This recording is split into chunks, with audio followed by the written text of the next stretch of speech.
Brasil é o país com mais casos de transtorno de ansiedade no mundo. São 19,2 milhões. Do ano passado, mais de 60 mil pessoas desistiram das tarefas ou do trabalho porque precisaram se submeter a algum tipo de tratamento. Também aumentou em mais de 50% a venda de antidepressivos e estabilizantes de humor. Esses dados são os mais recentes da Organização Mundial da Saúde e para discutir esses números a gente convidou a psiquiatra Diana Martins. Seja muito bem-vinda ao Câmara Aberta. Muito obrigada pelo convite e estar aqui com você mais uma vez, né? Pois é, Diana, interessante, há 2 anos o Brasil, se tratando de depressão e não de transtorno da ansiedade, o Brasil estava em 5º lugar com os casos. E aí saltou para o 2º lugar. A gente está em 2º lugar, né? É um país com muitas pessoas, tanto com transtorno de ansiedade quanto com depressão. Porque eu acho que são 2 transtornos que estão muito ligados. Sim. Não é isso? Sim. Vamos começar então explicando o que é o transtorno da ansiedade, de ansiedade, né? Na verdade, o transtorno de ansiedade ele é um grande grupo, porque na psiquiatria a gente tem grandes grupos de doenças psiquiátricas, na verdade de transtornos, né? O termo correto seria transtornos psiquiátricos. E os transtornos de ansiedade são subdivididos em outros transtornos específicos, como por exemplo, o transtorno de ansiedade generalizada, transtorno do pânico, fobia social, que é também chamado de ansiedade social, tem as fobias específicas e a agorafobia. Então, todos esses tipos de ansiedade compõem um grande grupo de transtornos de ansiedade. E como é que é feito o diagnóstico? Pronto, cada um tem características clínicas específicas que vão direcionar para a gente a forma de dar o diagnóstico. No caso, o transtorno de pânico, por exemplo. O transtorno de pânico ele é caracterizado pelas as chamadas crises de pânico, né? Que eu acho que a maioria das pessoas já deve ter ouvido falar.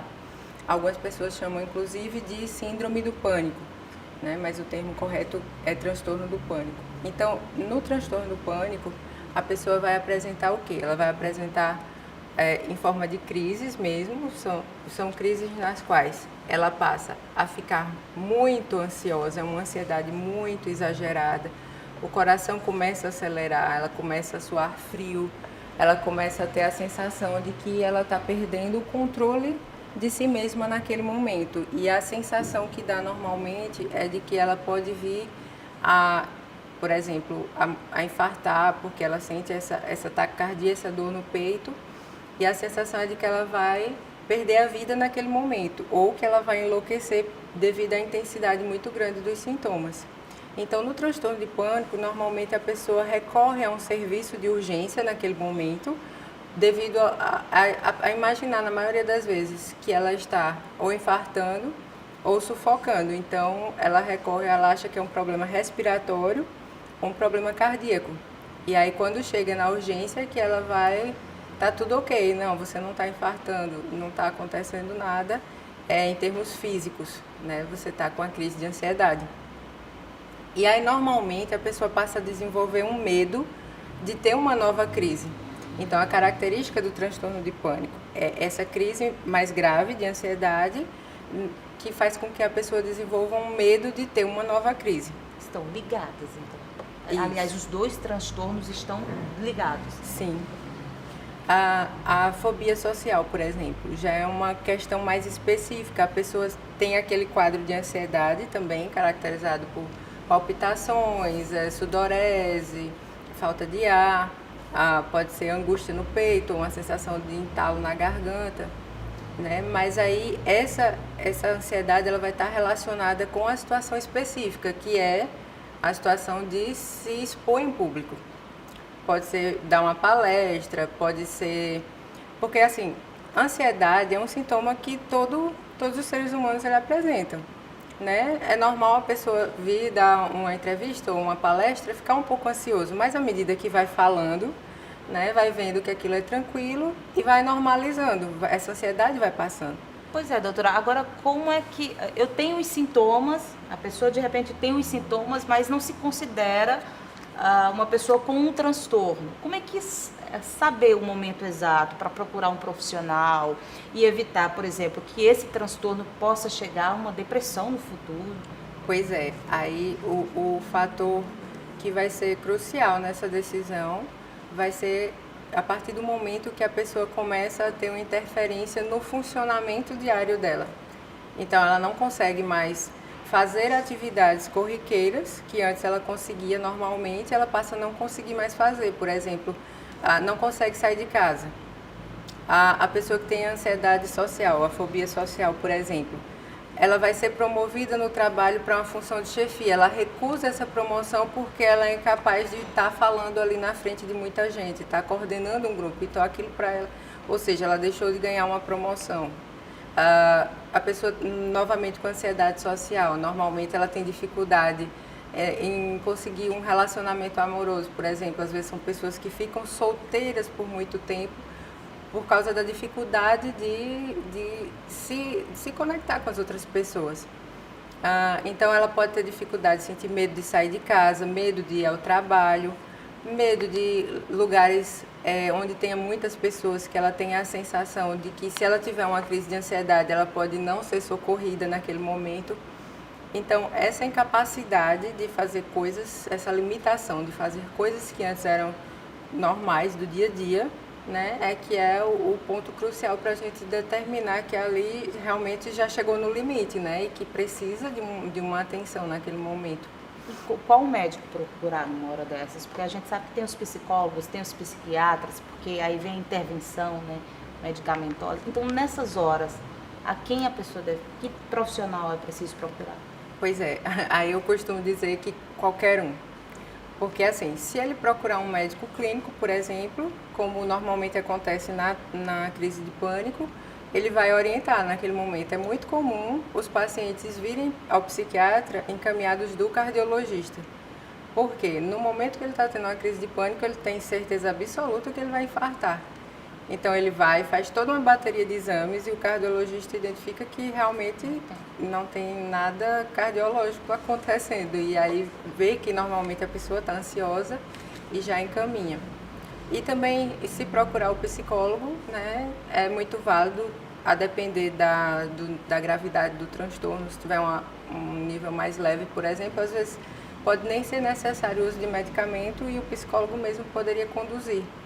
Mas aí, se for um transtorno mais tipo de moderado a grave, aí ele conduz também para o tratamento psiquiátrico, com a medicação.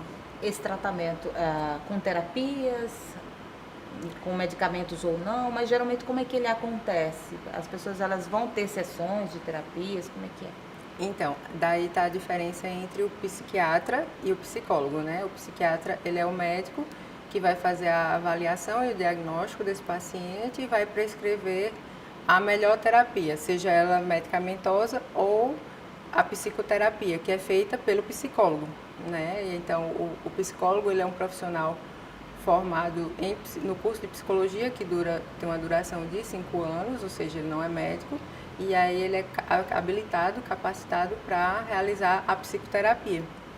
Então, a depender da gravidade do transtorno, um transtorno mais grave, seria indicado a gente fazer a associação, fazer o medicamento e associar a terapia. Porque na terapia ele vai aprender quais foram os gatilhos, o que foi que levou aquela crise a se manifestar. Então, ele precisa entender o que está acontecendo, até para que a intenção não é a gente medicar para o resto da vida. No dia que ele tiver alta da medicação, ele não volte a adoecer novamente. Doutora, a gente vê no início desse programa que são 19,2 milhões de pessoas no Brasil com esse transtorno de ansiedade e que mostra um aumento grande de 2 anos para cá. A que se deve, então, isso? A gente vê as pessoas estão muito ligadas às redes sociais, o tempo todo com o celular ou no computador. A impressão que dá é que as pessoas não se relacionam mais, não conversam, não se preocupam umas com as outras. Isso pode ser um fator importante, né? Sim, com certeza. Na verdade, os relacionamentos sociais presenciais, eles são fundamentais, né, para uma boa saúde mental. E as pessoas estão se tornando cada vez mais fechadas nos seus próprios mundos, no seu próprio problema, né? E acaba que não estão compartilhando mais isso com as outras pessoas, né? Então a gente vê um grupo, na verdade, a sociedade como um todo, né? A gente percebe que está se tornando cada vez mais reclusa, não está tendo mais isso de ficar com a família na mesa na hora do almoço, tá cada um com seu smartphone ali, vendo internet. Então, assim, essas relações sociais estão se desfazendo. Essas mídias sociais que a senhora citou agora, algumas até chamadas de mídias fakes, né? Porque retratam uma vida que a maioria não tem ou não teria, porque muita felicidade ou só felicidade. Isso também pode ser um fator, né? Porque todo mundo é feliz, menos eu. Exatamente. Então ele vê aquele quadro lindo, maravilhoso na rede social, né? Mas que muitas vezes, na verdade, nem é a realidade daquela pessoa, que aquela pessoa está vivenciando, né? Mas isso cria um sentimento de angústia muito grande, né? Porque a outra pessoa está viajando, porque a outra pessoa está feliz, está comemorando e eu estou aqui. Então isso gera uma angústia muito grande, com certeza. A senhora citou vários tipos de transtornos, né? Aí no início eu também citei que há muitos casos de depressão, de pessoas com depressão no país. Aliás, esses números têm aumentado. Tem aqui números da OMS, que são 12,4 milhões de pessoas que sofrem de depressão no Brasil. E no mundo são 334 milhões, e que tem crescido muito. O transtorno de ansiedade pode levar à depressão? É um alerta já? Pois é muito comum na prática clínica a gente ver os dois transtornos associados. A pessoa, e às vezes é até interessante, a pessoa ela chega deprimida e a gente começa a tratar essa depressão e assim que essa depressão vai melhorando, a ansiedade vai começando a aparecer. Porque é interessante que esses dois transtornos eles são meio antagônicos.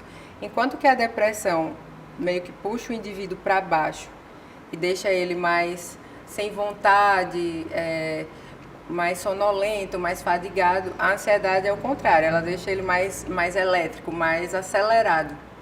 Então, assim, apesar das duas estarem coexistindo, né, a gente não observa ao mesmo tempo. A pessoa normalmente chega ou deprimida ou muito ansiosa, a gente começa a tratar aquilo e a outra coisa começa a aparecer. Então, elas têm uma causa, de certa forma, em comum, que seria uma diminuição do funcionamento ou da quantidade de serotonina no sistema nervoso. Ocasiona tanto depressão quanto ansiedade. Então, por isso, normalmente é uma tendência. Mas aí, o que é comum? A pessoa já ser cronicamente ansiosa e desenvolver episódios depressivos durante a vida. E esses dois transtornos, eles têm a mesma urgência de tratamento? Sim, todos dois são muito incapacitantes, tanto a depressão como a ansiedade. Na ansiedade, a pessoa tem um sofrimento muito grande, as crises de ansiedade são muito desgastantes para o indivíduo. E na depressão, ele acaba tendo esse comprometimento de forma que muitas vezes ele não consegue sequer levantar da cama pela manhã, ele não consegue mais realizar as suas atividades do dia a dia, por conta da fadiga que ele sente, a necessidade de ficar sempre na cama, de se isolar no quarto, de não ter mais contato com as outras pessoas. Todas as duas são muito incapacitantes. Tá ok, doutora, a gente continua falando sobre esse assunto já, porque eu faço um intervalo e volto daqui a pouco.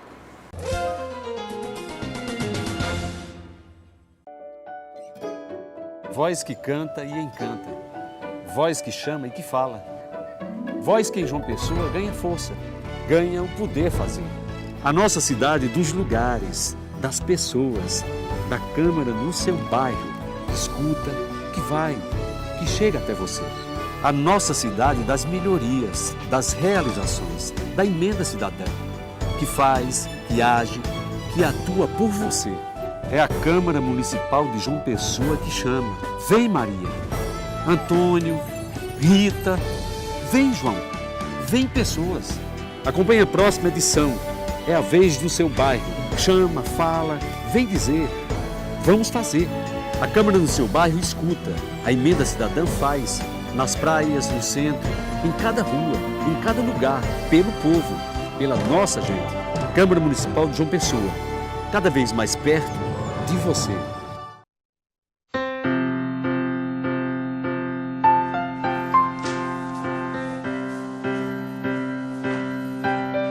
O que passa pela Câmara fica para você. Câmara Municipal de João Pessoa.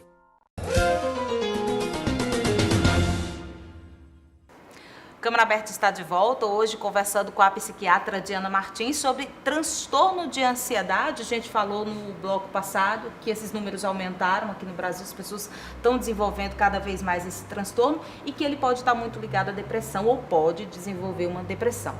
E aí eu me lembro de uma frase que eu ouvi recentemente do padre Fábio de Mello, que assumiu, disse que teve depressão e que não se sente curado. Mesmo diante dos tratamentos, intervenções, né, com medicação e tal. É possível? A depressão, ela não tem uma cura? A pessoa tem que estar sempre visitando o psiquiatra, o psicólogo, fazendo esse tratamento diário? Então, normalmente, o tratamento costuma, sim, ser eficaz e a gente consegue, sim, dar alta e dizer que aquela pessoa está tratada da depressão. Mas, em alguns casos, realmente, ela se torna mais persistente, que a gente chama de depressão refratária, e não responde tão bem às medicações que a gente tem hoje em dia, né, para tratar essa depressão. E aí a gente acaba com esse transtorno, assim, um pouco prolongado durante toda a vida desse indivíduo.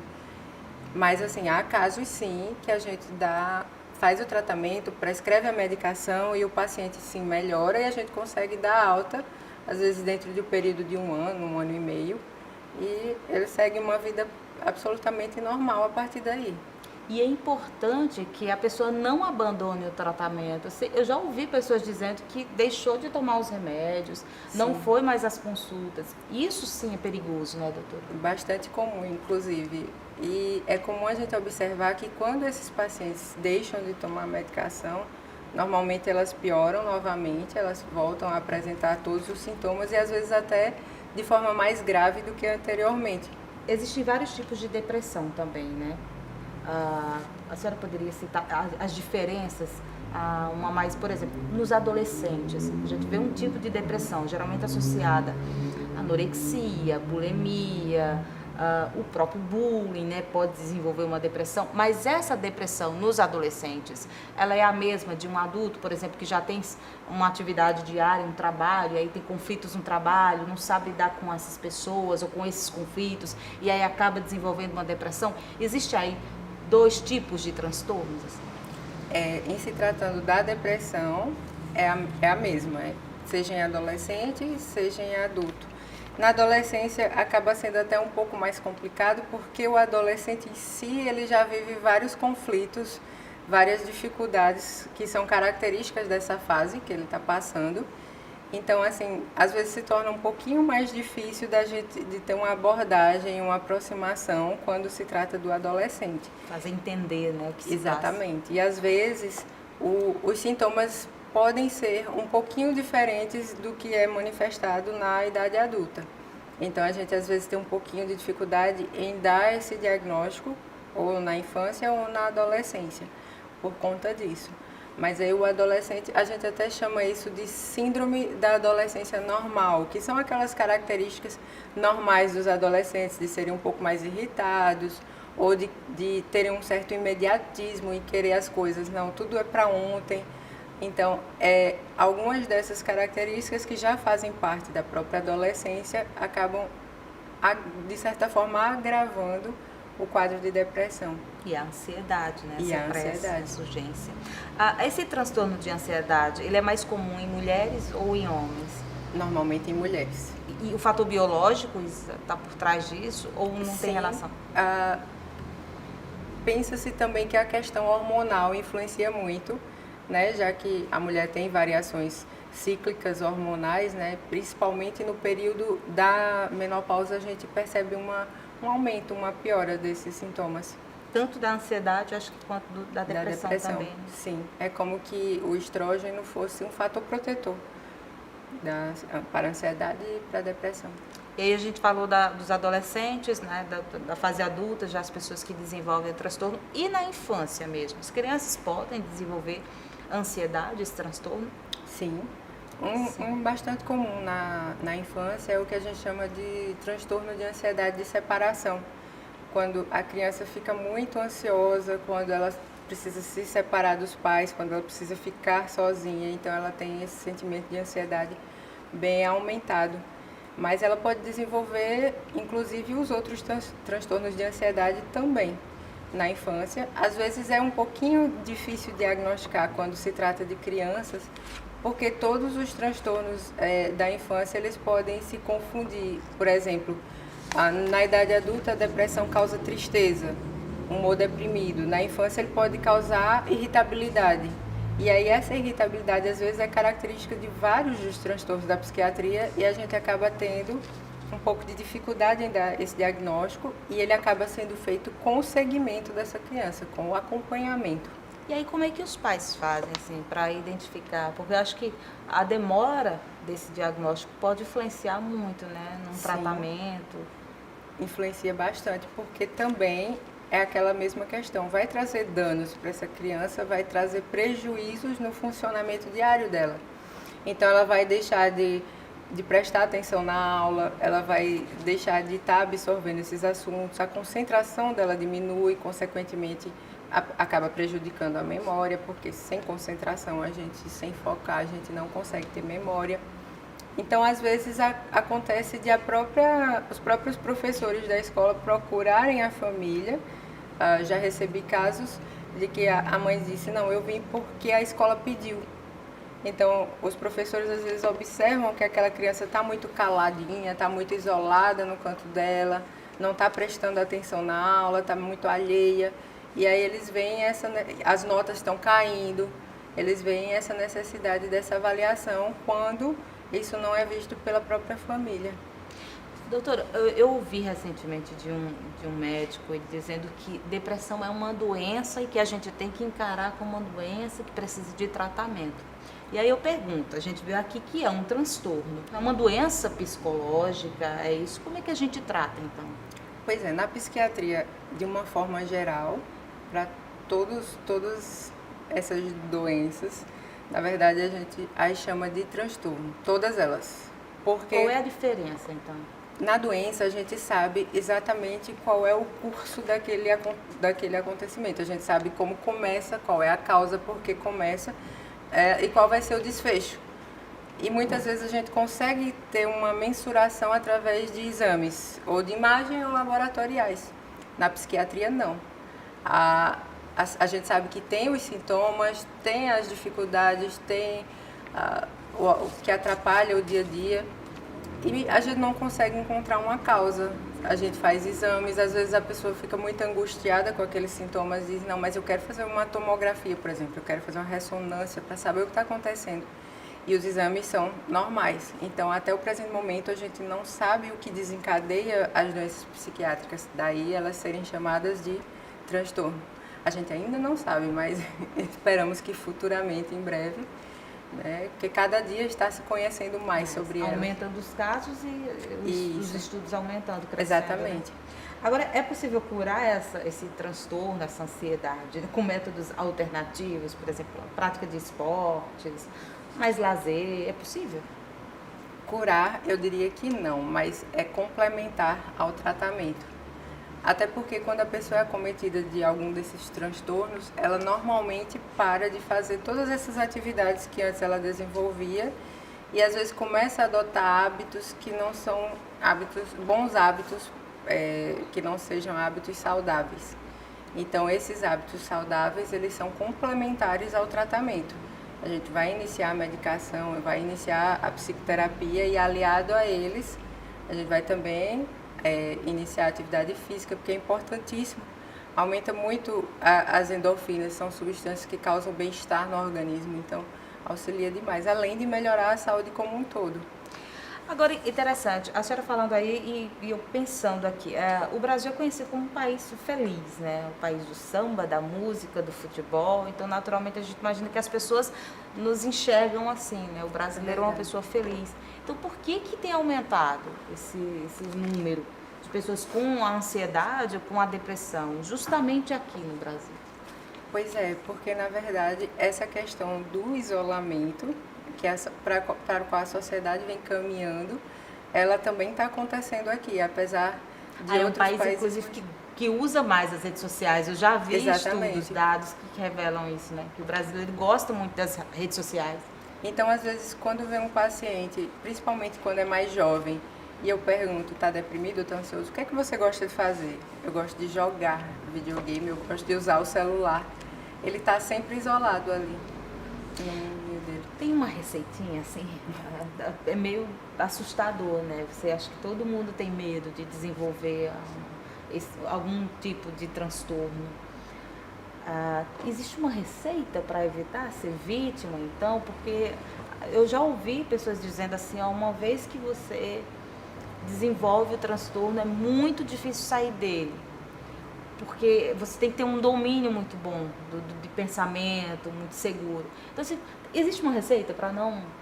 Pois é, o que vai o determinante para um ser humano desenvolver um transtorno psiquiátrico ou não é uma característica individual que a gente chama de resiliência. E ela está muito ligada à questão genética. Então, normalmente, quem desenvolve transtorno mental, ela já tem como se fosse uma facilidade vinculada à genética de desenvolver esse transtorno. Então, ela já é geneticamente predisposta e a partir do momento que ela entra em contato com alguma situação mais estressante, algum momento mais difícil da vida, a gente chama isso como que a gota d'água num copo cheio, aí o transtorno ele começa a se manifestar. Então, existe algum exame para diagnosticar? Eu tenho uma predisposição para... Não existe, não existe, até porque às vezes a gente não sabe, ainda está se estudando essa questão dos genes às quais os transtornos mentais estão relacionados. A gente não tem como pré-diagnosticar.